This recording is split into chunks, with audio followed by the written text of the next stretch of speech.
نحب نعرف معانا مثلا 20 دولار أو 5 دولار أو 1 دولار، عايزين نعرف برضو يعني هل هي مزورة ولا سليمة. طبعا عندنا الجاكيت ده زي ما احنا شايفين في جميع الأوراق. طبعا بيكون بيخربش كده وخشن معاك.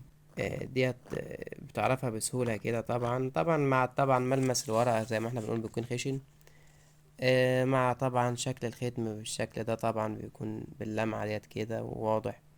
ولو مثلا ايدك مبلولة مية وحطيتها عليه، او بريقك مثلا لو بليت ريقك كده وحطيت عليه ريقك كده وعملته عليه كده بالشكل ده، طبعا مش هيعلم في ايدك.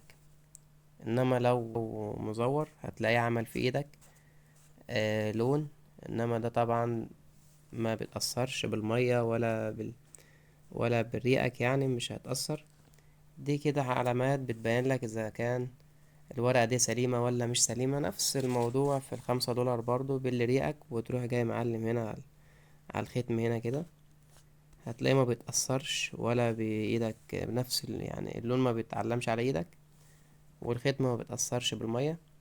ونفس الجاكيت برضو بتلاقيه خشن، يعني حتى لما تيجي على الكرافتة هنا كده هتلاقيها بتخربش معاك وهتلاقيها خشنة جدا.